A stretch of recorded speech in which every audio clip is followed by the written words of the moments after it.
Okay, hello everyone, I hope you're having a good weekend so far. Today we're going to be discussing a pretty controversial thing, something that causes a significantly wide divide in opinions within the research community, and for newcomers who aren't familiar with these practices, this might be a lot to take in. But it's important to me because I have experienced it for myself, and so I know that it is real. So today I'm going to do my best, and believe me, I'm perfectly aware of my inability to sufficiently prove or explain this completely. I'm still trying to find out why this is possible, but it is possible. So these are essentially my best assessments of the situation, and I'm going to try and use language that is more applicable to our scientific world, rather than taking this entirely down the so-called woo-woo spiritual route, even though this is certainly a crucial component of the practice, and we'll get into that as we kind of go on through this. But keep in mind that this is just one person's attempt to provide kind of a blueprint for how this might work. I'm going to do my best to explain why initiating a form of contact with currently unknown intelligences in our reality, at least unknown to me, some of you may have different experiences, through changing the state of your awareness, the state of your mind, is actually possible. It is achievable. But before we get into this fascinating topic, I'd really appreciate it if you could like this video, subscribe if you haven't already, and hit the notification bell to stay updated. These things really do help in the battle against the algorithm. Same with the comments. Of course, I want to know what you think, but it also does help this platform rise up the search list. So if you enjoy it, help us grow with a comment. And if you want to assist me in being able to commit as much of my day as possible to securing new interviews and creating content such as this, consider signing up to my Patreon. Not only will you get early access to my content, but you will also get access to our private Discord server, which is full of really wonderful, knowledgeable, passionate, and approachable people who would love to see you join our ranks and help this platform grow. You can also make a one-time donation through PayPal if you would prefer, and links to all of this can be found in the description box below. And now, with all of the necessary self-promotional propaganda out of the way, we can actually get into the reason why we're all here. So for those that are unaware of what CE5 means, it stands for Close Encounter of the Fifth Kind, and it describes a method of communication through which a human being can purposefully initiate a contact scenario of some degree, and the nature of this contact can vary greatly, with other intelligences in our reality that are currently unknown to us, or at least unknown to me, through the utilization of expanded or altered states of consciousness. Now, that does not mean psychedelics. I want to be very clear about the fact that all of my experiences were in a completely sober, fully awake state, most of them occurring in my own back garden during the summer of 2019. But I have recently been doing this type of contact work again, and I'm beginning to see interesting things occur once more.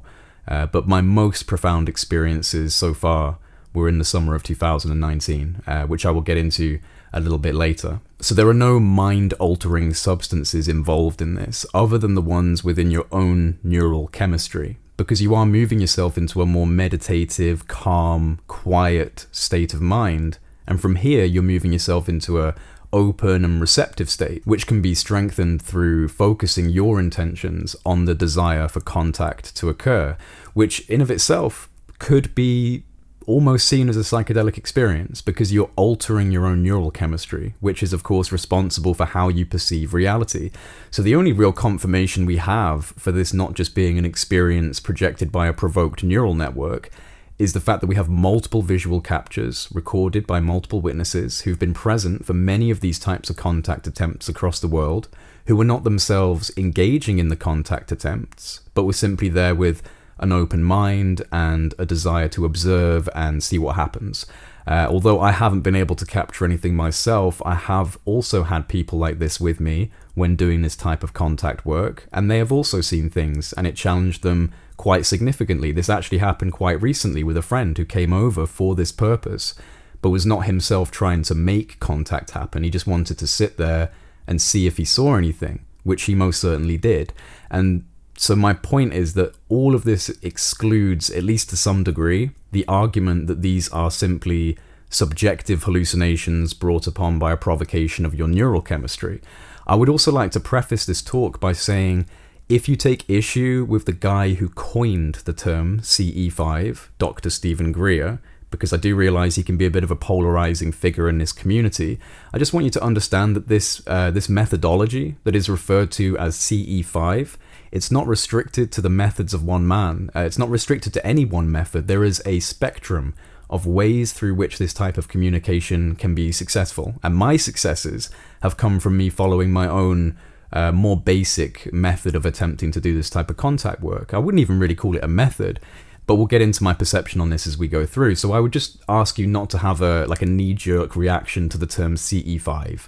It's just a commonly used terminology, so I'm using it for that purpose. Now, I understand completely that this whole concept is absurd and should be considered by any level-headed, grounded rationalist as a pseudo-scientific, woo-woo, Jedi Knight sci-fi fantasy. You would be the sensible one to feel this way at this point in the discussion. So for those who haven't stopped listening already, who are skeptical, but still curious to see where I take this, work with me here and just keep that mind open enough to think about what I'm saying and really consider and chew over the possibility of this being real. And if you place any faith in me, and why should you, because I'm just a guy on the internet, but if you do feel like there's a level of sincerity, honesty, and passion coming from me when it comes to discussing these kind of ideas, then you have to understand that this happened to me. All right, contact did happen to me, and it happened in ways that were undeniable, unknowable to a certain degree. I've not been told anything by them. I haven't met the intergalactic ambassadors or anything like this.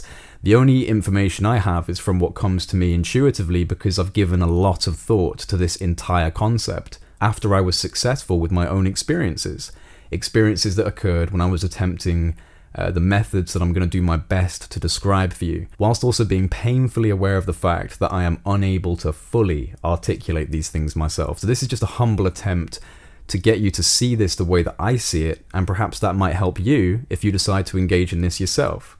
But I also have to say that from experience, these types of contact modalities that seem to rely on subtle frequency shifts in human consciousness have a tendency to vary greatly from person to person. And so my method might not be your method might not be the method of another, but there is a way for you to do this, a way for you to tailor it towards your particular perception of reality. So I'm not going to be teaching you literal methods, so to speak. Look at this as more of a general blueprint, some sort of explanatory framework that outlines the basic principles involved, at least in my mind. But how you then decide to tailor and engage with the utilization of these principles, that's entirely your own prerogative, and it should be like that. It should be your own subjective method that makes sense to you. The only thing that you maybe need to take on board, and I could be wrong here, but this is certainly what I feel is important, and that is that you remain open-minded enough to consider two things. Firstly, that consciousness itself is profoundly mysterious and produces too many anomalies for us to be secure in our understanding that it's just a generated effect of a complex brain, that it's entirely a localized phenomena produced through sufficiently complex networks and sensory interfaces. It's my belief that the brain plays the vital role of expressing consciousness, but not creating consciousness. Your brain is not the generator of awareness. It is the receiver and renderer of awareness. So you will need to move beyond that restrictive lens that does run contradictory to historical and modern accounts and examples of non-local awareness being achievable within human beings. And I'll explain what I mean by non-local awareness in more detail as we go through this. But in essence, you need to move beyond the idea that human consciousness only exists within the brain and is restricted to it entirely, because this is not what I see as the case based on the background evidence that would argue otherwise, including of course my own personal experiences that I feel very secure in saying would not have been possible if data, information, or energy cannot be produced by and subsequently emanated from the brain and out into wider reality. So that's the first ideological barrier that you might need to traverse before you can grapple this type of idea, be comfortable with it, and begin to have success with these contact methods. The second thing that you need to try and incorporate into your frame of reference is the understanding that life on planet Earth is extremely provocative evidence for there being life across reality. The fact that we exist throws all ideas of a void, dead universe out of the window, especially as we have now so many, not only habitable, but super habitable planets tracked and categorized. We can now estimate that there are 6 billion Earth-like planets in our galaxy. And in the year 2020, 24 planets were identified to be more habitable than Earth, which is 0.6% of all the planets currently known. So applied to the whole galaxy, this leads us to expect that there could be upwards of 1 billion super habitable planets, more habitable than our own, which has produced complex sentient life. Planet Earth has already done this, and there are planets that are more habitable than this one.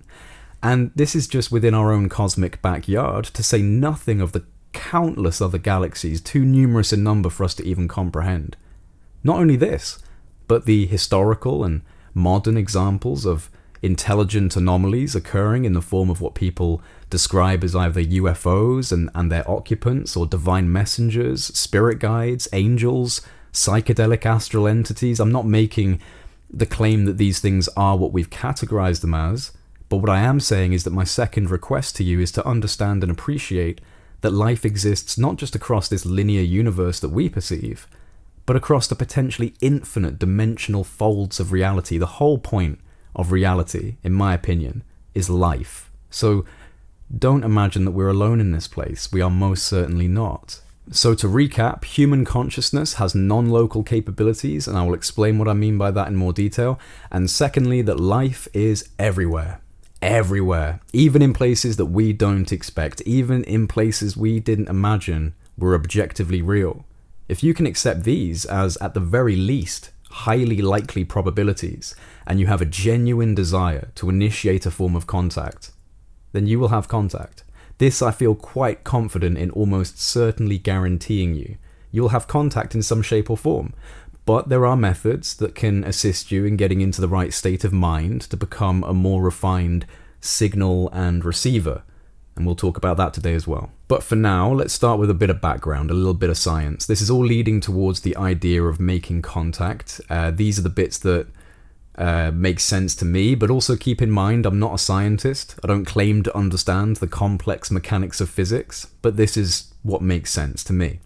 So let's start with this whole idea of non-locality. Non-locality within physics was one of those quirky aspects of reality that Einstein actually dismissed and kind of set aside as something that he called spooky action at a distance. And in quasi-physics talk, it's the observation that two or more spatially separated systems can exert influence upon each other regardless of the distance between them, suggesting that there is a subtle yet all-pervasive energetic medium that exists within the building blocks of space-time that strings all things together and connects all points and can exert influence upon each respective point regardless of its position within the universe. Basically, things can move and interact with other things across time and space. They don't have to be near each other to do this. So something must be connecting them together. Some sort of energy must be reaching across the universe to allow this interaction to occur. This is also known as quantum non-locality, and it was this realization that the energetic substrates that comprise reality interact with each other in ways that completely contradict the observed state of play within the physical landscape that we operate on.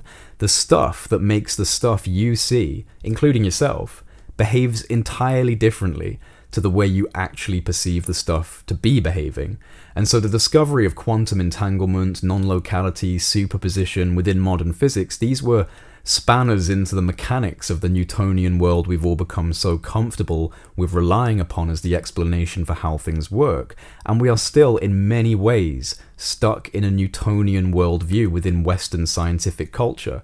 Non-locality, spooky action at a distance, these discoveries continue to challenge the standard reductionist models and barriers within physics, putting strain upon the consensus understanding of linear space-time, because what's normal on the surface world, what we see, is not normal on the quantum level. And the quantum level is responsible for everything that we see, which means that our material world is determined by a bustling matrix of quantum energies that behave completely differently to how our world appears to work, and yet these things make the world work. It's a bit of a mind f***, to be honest. But this opened the door to the development of models that incorporate a non-local aspect to consciousness itself, that perhaps human consciousness is a non-local field that is simply being coordinated into a specific expression, a focalized individuation of sensors and circuitry that we call a human being, but that perhaps this human biocomputational system can expand its reach, expand its signal across the energetic networks of information that physicists say reality is comprised of. All of this is leading towards me discussing contact. Remember, these are the mechanics of my own personal perception of why this type of contact is real.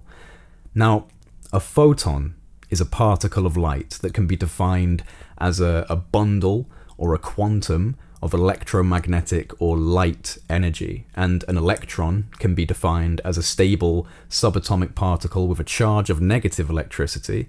It's found in all atoms, and it acts as the primary carrier of electricity in solids. Now, scientists discovered originally in 1801 by British polymath Thomas Young, but it was further developed upon and understood within the 60s and 70s, and continues to be developed upon today, that both a photon and an electron exhibit what we call a dual functionality. There is a famous and somewhat controversial experiment called the double slit experiment, which demonstrated that photons and electrons exist both as a coordinated particle and a wave of potential energy, and that the collapse of its wave state into particle form is dictated by the presence of an observer. So to briefly describe the experiment, they had a lab set up with a photon generating cannon that would fire a photon at the screen, and it would do this several times. But the screen had a wall in front of it with two vertical slits cut through it. Now I want you to imagine that you are standing in a room that is designed like this test. There is a wall in front of you with two large vertical slits down it, revealing another wall on the other side. And you have a basket full of tennis balls, and they're wet with paint. And you proceed to throw these tennis balls at the wall. Now, some of those tennis balls are going to go through those two slits. Some of them are going to splatter on the first wall, missing the slits. And so what will happen on the back wall after you've thrown a bunch of these tennis balls? Well, there should be two roughly vertical paint marks that outline the two slits that the balls have passed through. And so taking this back to the photon, shrinking the tennis ball down to quantum levels, we fire these photons at the wall. And just as predicted, we end up with two roughly defined slits on the back wall, where some of these photons have passed through, and we have a peppering of marks on the first screen where the photons missed the target. But what's happened next is where things get a little weird. They run the experiment without any observational tools. No recording devices, no measuring devices, and no human observers whilst the experiment was running. Once it had finished its sequence, they observed the wall, and they're surprised to see that two roughly vertical lines on the back wall have now turned into a series of horizontal lines leading upwards. And they thought to themselves, well, how could this possibly be? So they ran the experiment again, and they observe that two roughly vertical lines appear on the back wall. So now they run it again, but without observational equipment, and again this includes themselves. They go back into the lab, and once again the vertical lines have changed to horizontal ones. And once they had scratched their heads enough, they realized what had happened without anything present to observe the photon.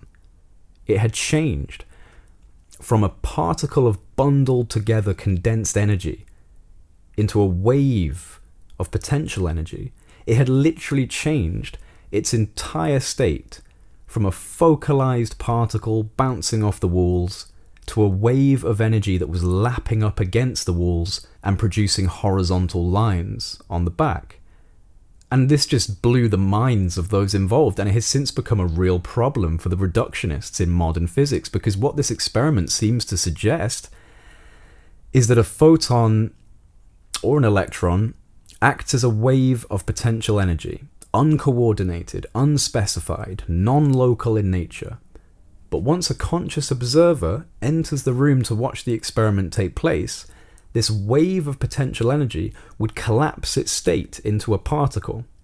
And since photons are the force carrier for the electromagnetic force which allows us to see and experience reality in the first place, this discovery could almost suggest that reality itself is nothing more than a consensus projection of what we expect it to be, and that all of this wave energy that comprises matter has simply collapsed into a dense state that allows us to experience it.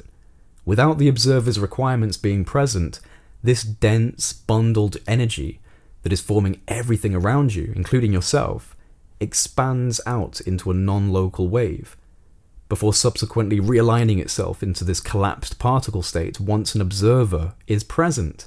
This is really the stuff of science fiction, and yet it was observed through our modern scientific methodologies.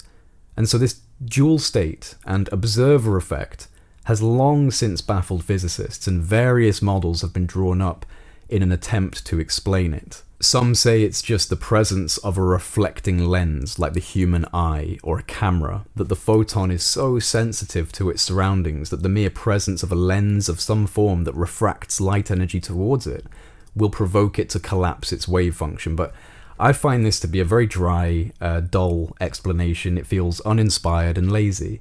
I think there's something far stranger going on here, and I think this type of experiment has tapped into an underlying mechanic of reality that, in my opinion, is integral to our understanding of human consciousness.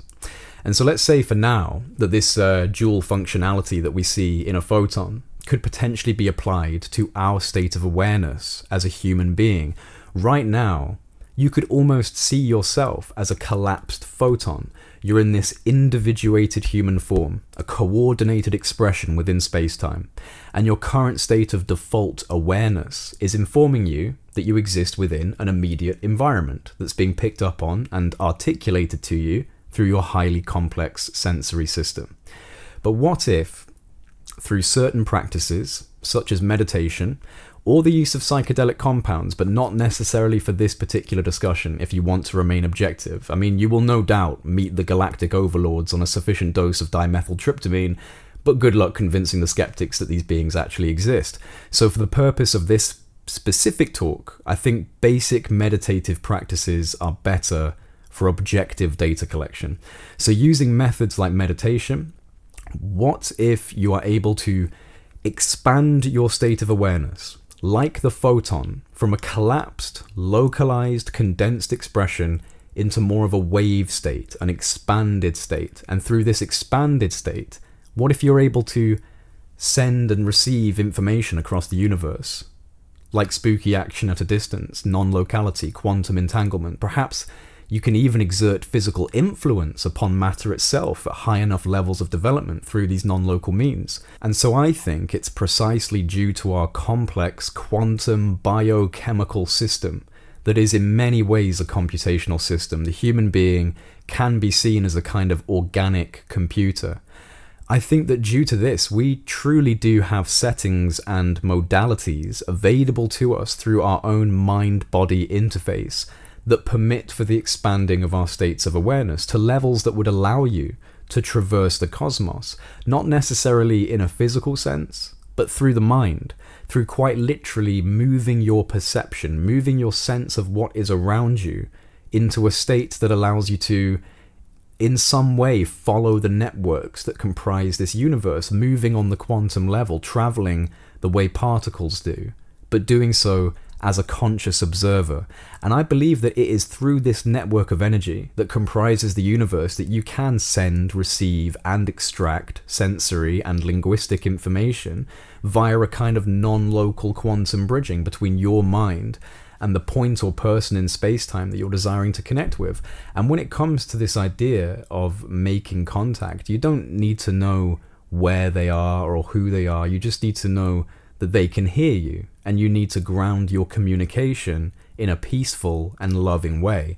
Don't roll your eyes at that. It's important, but we'll get into that in a little bit more detail later. So it's probably worth mentioning for those that aren't aware that, as wild of a concept this might seem, I can assure you that our Western intelligence communities within the clandestine research labs and think tanks that comprise our defense and intelligence architecture are extremely interested in the non-local capabilities of human consciousness. They have been both interested and financially invested in these endeavors for decades, primarily for the purposes of intelligence gathering without the need to send a physical operator into the field. I mean, if you can extract sensitive intelligence from the top left drawer of an office in Moscow without leaving your office in Langley, your strategic advantage against your adversaries is insurmountable, and so much effort was put towards the research and development of intelligence gathering methods using expanded states of awareness. This became known as remote viewing, and a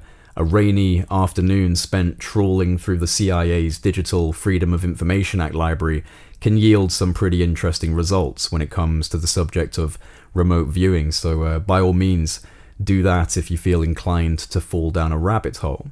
Now, I can already sense that some of you will be saying that this all sounds very dangerous. You're basically casting your conscious line out into the void and hoping what swims up to you is friendly, and I do not think this is the case. However, the aspect of this that I believe is the prerequisite for positive, benevolent, or benign contact is a difficult prerequisite for grounded rationalists and scientific minds to digest. So I'm going to get into that in a moment because it's absolutely key to positive contact, in my opinion. But it's also something that many will dismiss and take far too lightly. But if you're serious about doing this kind of thing, then you should take what I'm saying seriously. And I only say that because I've had success in this endeavor enough times to be satisfied with its repeatability so long as certain requirements are met. Because I think that whatever you interact with, it's already on that level. Its level of awareness, its level of conscious development, it is far, far beyond our own. So I think it's just simply waiting for us to make the first move. And when we do, and it's working, and you're on the right mode of consciousness, then these things turn up. And whatever these things are, like for example, the orange orbs that hovered above my house one night in 2019, which I'll talk about in more detail later on, well, it's almost like they show up to let you know you're doing it right.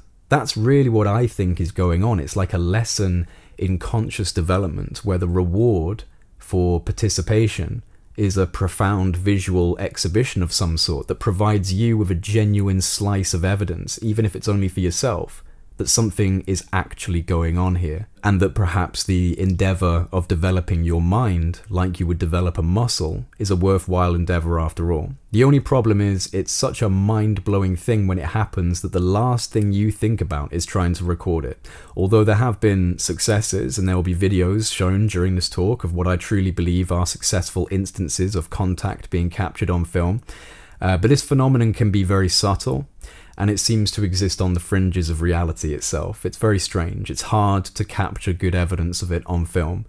We don't know enough about it to fully understand what it's up to, but I truly, deep down in my intuition, do not feel it is malicious or manipulative. And I do not think this is the same phenomenon that is at play when people claim to have been abducted or traumatized. I think we're dealing with a different order of intelligence when you reach out through these methods. So my best guess right now is that I think it's a baby steps learning program of some form. And I think these methods of contact and communication are, for the most part, within modern human civilization, especially within the materialist doctrine of Western science, a long-lost modality of the human being. I think we once had a much more sophisticated understanding and appreciation for the mechanics of consciousness and its ability to interface with reality non-locally, allowing us to explore different aspects of the space-time dimensional landscape, draw information from it to benefit us on the ground level of what we call our consensus reality, and even initiate contact, communication, perhaps even relations of certain degrees with higher expressions of sentient intelligence within reality that have already mastered, or at the very least have a much higher degree of development within the realms of consciousness, non-physical travel, instant quantum communication across the universe via the power of the sentient mind. Now, if this is possible, if human beings are capable of this type of non-local cosmic travel, or at the very least have the ability to send signals across this universal network through entering into certain states of mind that expand their awareness, utilizing their intentions, their thought patterns, their ability to visualize and imagine, to produce a signal of some sort, a ripple in dimensional space-time. Whatever it is that actually occurs. Let's say this is something we're capable of as sentient quantum bioelectrochemical systems that are strung together on a cosmic network, connected to each other like the internet, all points converging within an energetic substrate that exists at the baseline, at the 0 point of our universe. Let's say all of that is possible. And now, for argument's sake, let's say that other civilizations, other sentient beings in this universe and beyond it, into the realms of dimensional reality that incorporate what we see as the astral planes or the imaginary realms or the psychedelic realms. What if there are beings within these spaces? Intelligences that are capable of realizing what we are currently realizing. Beings that are capable of doing the same things that we can do within the mind. Not only this, but perhaps some of them have had far more sufficient expanses of evolutionary time to bring this ability to levels of sophistication that would just dwarf even our most capable genius intuitives and shamanistic explorers. Perhaps some of them have achieved this solely through monk-like dedication, and perhaps others have achieved this through an amalgamation of mind and machine, of science and spirit. And this is where we bring this idea of being able to initiate a form of communication, a form of contact, a type of cosmic handshake across vast distances, an invitation to say hello via non-local information transference between two coherent and spatially separated systems. Whatever language makes you feel more comfortable with the concept, this is where we bring in the idea that through the use of our minds, we can initiate a form of contact with another intelligent species within reality. I want you to keep in mind that you are an energetic being. And I don't mean this in the spiritual sense, although that certainly tracks alongside this. No, I mean you are literally a system of complex mechanics that utilizes electronic pulses and electromagnetic energy. Your thoughts, your senses, they create fast pulses of electric charge that light up your nervous system and your neural circuitry. And your heart produces an incredibly strong electromagnetic pulse, which actually produces an electromagnetic field around your body. So it's no secret that human beings produce an incredibly strong electromagnetic field. In fact, this field typically extends outwards in all directions to roughly 3 feet from your actual body. Now take into account the fact that your thoughts are literally energetic, and your emotional resonance is also energetic. For example, the rush of love and happiness you might feel when seeing a loved one after being separated for a long time.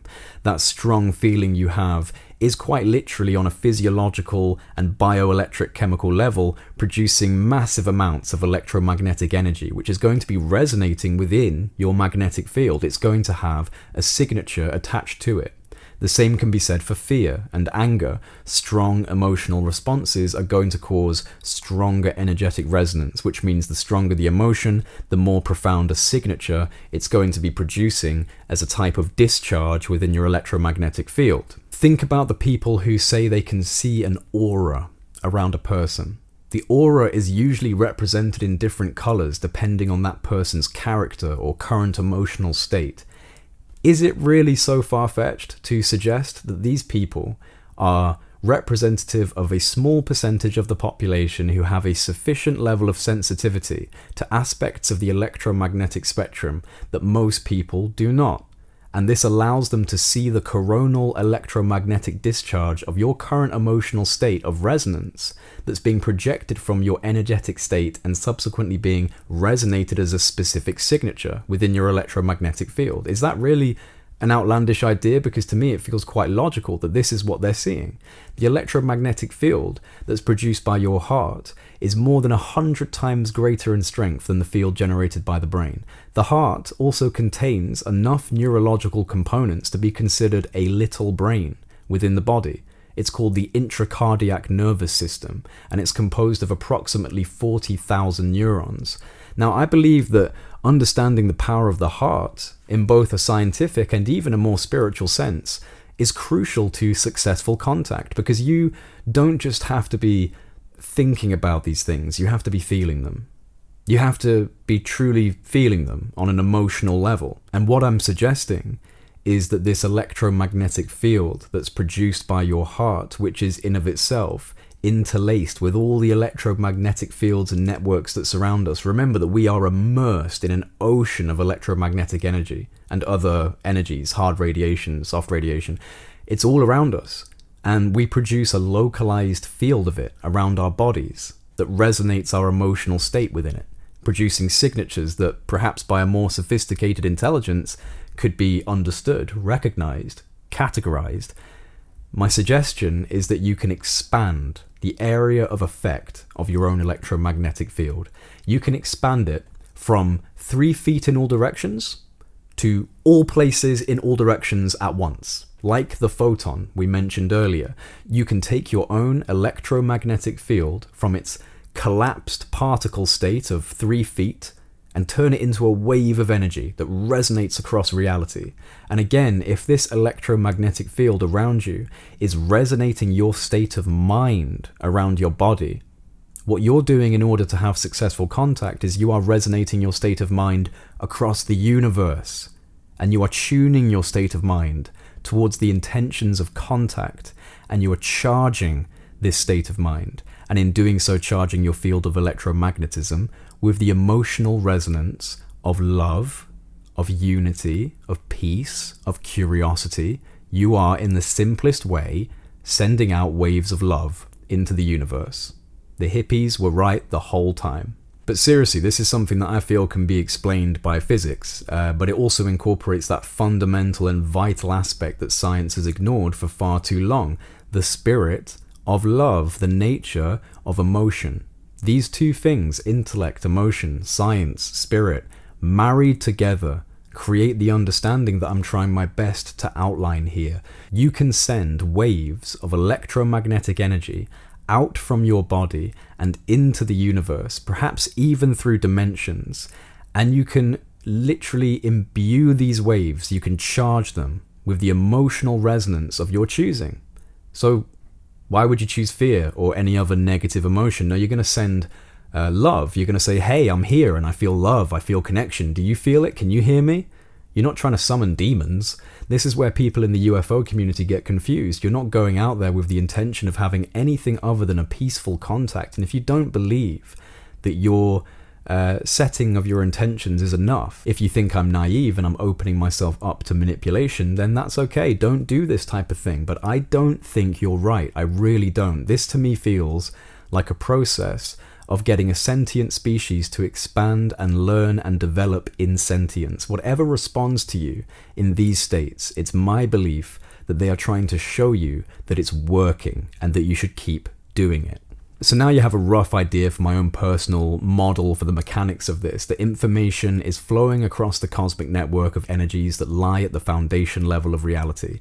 And you, being the complex electromagnetically resonant system that you are, can literally send and receive packets of information across time and space, utilizing these cosmic networks of electromagnetism and perhaps other energetic mediums, just like a computer receives and sends messages across the energetic network that comprises the internet. This is not a wild concept. We are literally doing this already. I'm just asking you to look at it in grander terms, in cosmic terms, to see the universe as the internet and to see yourself as the computer that's seeking to connect with another. But we have to sometimes set aside the cold, analytical science side of this and open ourselves up to that part of the human experience that is, for all of us on a daily basis, far more important. And that's how you feel, your emotional state, your sense of importance. Because if you want to have contact with the kind of intelligences that I believe we're reaching out to through these methods, and I believe these intelligences are benevolent, if you want to tune into the peaceful frequency, then you're going to need to ground your awareness in that emotional state. Believe it or not, but peace and love are like really important. These are profound, energetically emotional states that often can define the grandest moments of human experience, and it is through these states of emotional resonance that you want to be operating on when you're attempting to make contact. You want to be broadcasting the emotional state of love, of peace, of curiosity, to know if others are out there that understand these concepts and would like to respond in kind with their own loving response. Like I said before, the whole photon analogy, you want to take your state of mind from the collapsed state where your electromagnetic field is operating at around 3 feet in all directions. You want to calm your mind, you want to calm your body, and from this place you want to start to visualize or imagine your thoughts to be echoing out from you, and you want your thoughts to be orientated towards your intention to have peaceful contact. And on top of this, you want to be drawing up your emotional strength by focusing on love, on gratitude, on peace, whatever gives you the best feeling. You want to charge your thoughts with those feelings. And this isn't woo-woo stuff, this is science. This is you charging your electromagnetic system and firing off a message. You want to push waves of love and appreciation and curiosity out into reality. This is how I feel safe doing these practices, because this is a very intense concept for people, and many are afraid of attracting unwanted and negative attention from engaging in this, which I completely understand. But all of my experiences have felt like little flashlights of confirmation, little nods in the form of a visual exhibition, a confirmatory reward of some form that tells me, yes, keep doing this, keep using your mind like this. See, we are here, we can hear you, let me show you that we can hear you. And bam, you have a sighting of something anomalous. That's how it works. And as I said before, would you not want to be reaching out to the highest order of emotional sophistication that's out there? Would you not want to extend your invitation for contact towards a benevolent intelligence? And so without putting the literal words in your mouth, because I think you need to have your own way of articulating these things, you need to come from a place of love, of peacefulness, of genuine curiosity. This is what yields results for me. When I'm in a very calm state and I'm staring at the stars and I begin to model my thoughts towards usually my ideas about the universe and my hopes for seeing something that believes in what I believe in. And when I truly feel myself move into that more expanded state, and it almost feels like my thoughts are echoing out into reality, at the same time my emotional resonance is surging, this is when things happen. And it can sometimes be a very subtle state, and it may take practice, which is why meditation can be useful as a tool for strengthening the reliability or the repeatability of this contact method. And there have been plenty of nights where I've wanted to have contact, but was not emotionally in the right state. Perhaps my mind was too distracted, or I began getting too impatient, and it doesn't work. Nothing happens. These are very subtle, very discrete states that you slip into. You don't have to be firing rainbows out of your eyeballs. It's not that intense of a state that you need to get into. But when you get into that state, you will know you're in it. But it really does work, people. It really does. I would not invest this much time and brain power in attempting to explain it to you the way it makes sense to me if this didn't happen to me. For me, these experiences began lightly and elevated in intensity as I continued to actively engage in contact attempts. Flashes of light in the night sky, white orbs that look like satellites coming over, but in far higher volumes than I was accustomed to. As a sky watcher who is used to seeing satellites, I mean, I've looked at the stars in the sky all my life, and I know that we have more satellites up there now, but even so, it was more than just satellites, because some of the satellites would glow and then flash, not once, but over and over, in what felt like responses to my thoughts or greetings in real time. And this was the kind of thing I started seeing very often and in greater volumes. And I looked into all of the debunking materials, the traversal of iridium satellites that can cause flashes from light refraction, etc. And no doubt I saw something like this once or twice and misconstrued what I had seen. But there were other times where it was simply not rational to categorize that behavior as prosaic and explainable. Too many of them, too many occurrences, too much of a synchronicity between my thoughts and what appeared to be direct responses to them in the form of these visual flashes. But it was in the summer of 2019, in August, that I had my most profound experiences. I've spoken about these experiences quite a few times publicly, but for those that have never heard about them, I'll briefly explain what happened to me, because I went from seeing things like these satellite-looking objects that weren't really behaving like satellites, to seeing a triangle formation of orange orbs make itself visible to me by revealing itself out of a cloud. So a cloud that was drifting past my house and did a complete right angle turn until eventually it was above my head. I've been looking out into a crystal clear sky. I had seen some other strange behavior prior to this, but then noticed that a moderately sized, dark looking cloud was moving across the sky.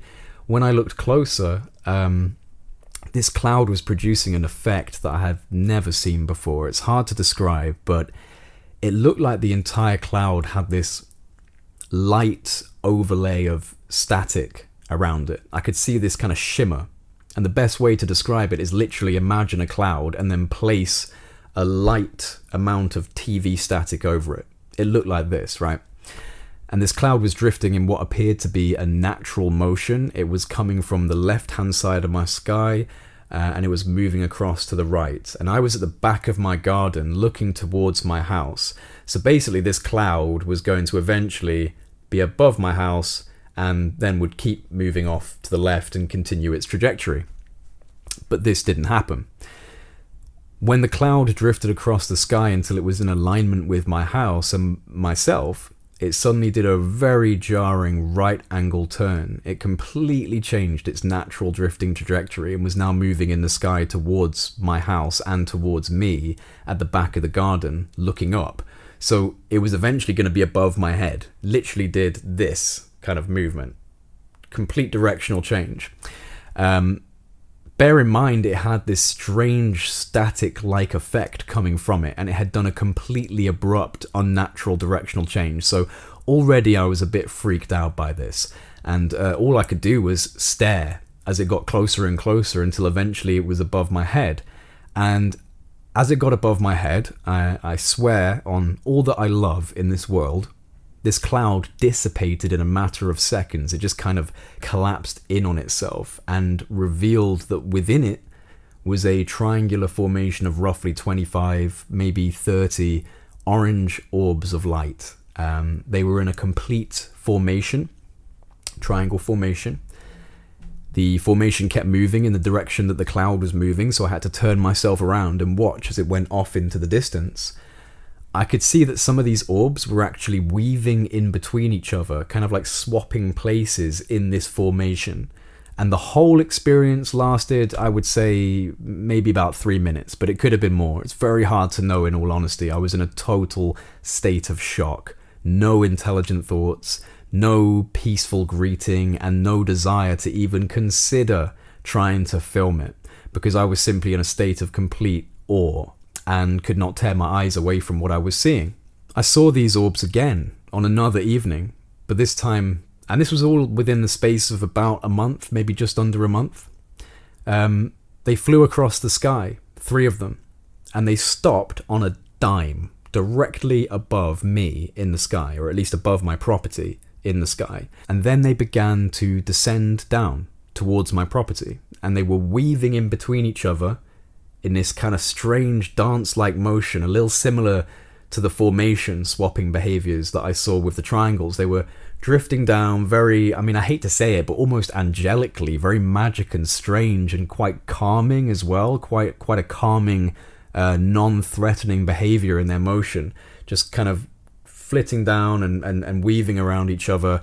And then they just stopped very abruptly, almost as if they were frozen in place, like someone just pressed pause. And this was roughly 3 feet above the roof of my house where they stopped. 3 of these orbs, roughly basketball sized, a light kind of pastel orange color, slightly transparent. And one of the things that I didn't really think about at the time, but upon reflection, I've realized that this was the case, and I've heard other people explain this as well.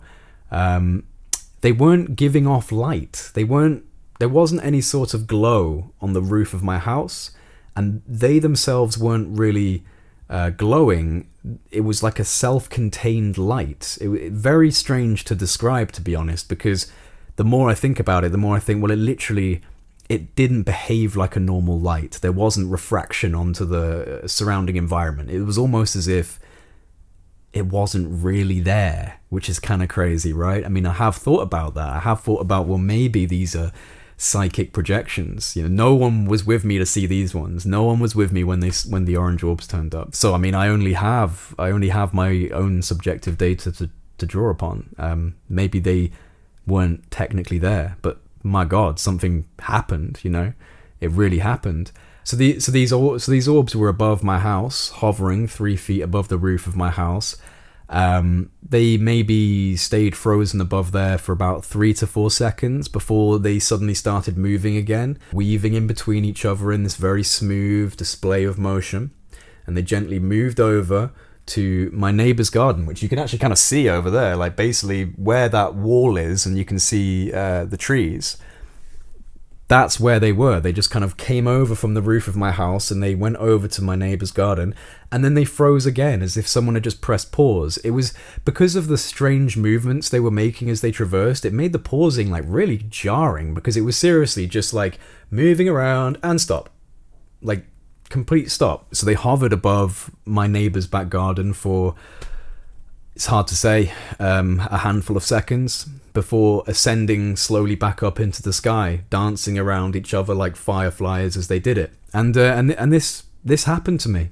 You know, whether you believe it or not is entirely up to you, but it happened. I saw these orbs on 4 separate occasions, and I'm now playing you some footage. Now, this is not my footage, but when I found it, I was stunned, because this is exactly what they look like. The formations are extremely similar. The movements are exactly on the mark, as well as the appearance, which is identical to what I saw myself. But only once did they come down from the sky. Outside of the triangle and the house visit, they simply flew by on 2 other occasions from the left-hand side of my sky to the right. They just kind of traversed the sky in about 6 or 7 seconds, and they were in different kind of V style and W style formations, with some of these orbs trailing off of the back. I have no idea what these things are. I had no direct messages from them. They just presented themselves to me on 4 separate evenings, and I haven't seen them again. But that is also because I fell off the path, so to speak, for a while with these kind of practices. Life got in the way, the highs and lows of human experience got in the way. And I'm now in the process of rekindling that desire to engage more with this phenomenon, and to see if this really is a journey towards a more direct form of communication, because in some ways it does truly feel like a step-by-step progression that is leading towards you being acclimated enough to actually face these intelligences without having a mental breakdown. But as we kind of wrap this up, I really want to stress that outside of some of these mechanics I've outlined that I believe are the reason why this contact works, the contact itself is a highly personal endeavor, and I can't tell you the right words to say. I can't tell you the right feelings to express. I can't tell you the right way to get into this mindset that is required. That part of it is your own personal challenge, your own puzzle to figure out. I honestly just sit there and just explain in my mind how I feel the universe works, and then I invite others to come and respond to it if they think it's right.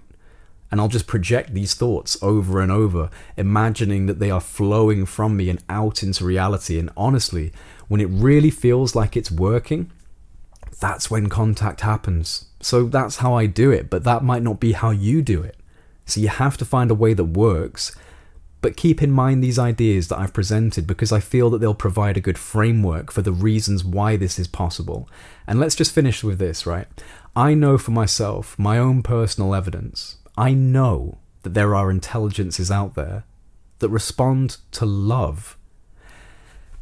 And that to me is the real keystone here. They respond to open, expanded, loving states of consciousness. The same states that our spiritual advisors have pleaded with us to engage in for thousands of years. The message has been the same. We are all connected, and love is the most powerful force in existence.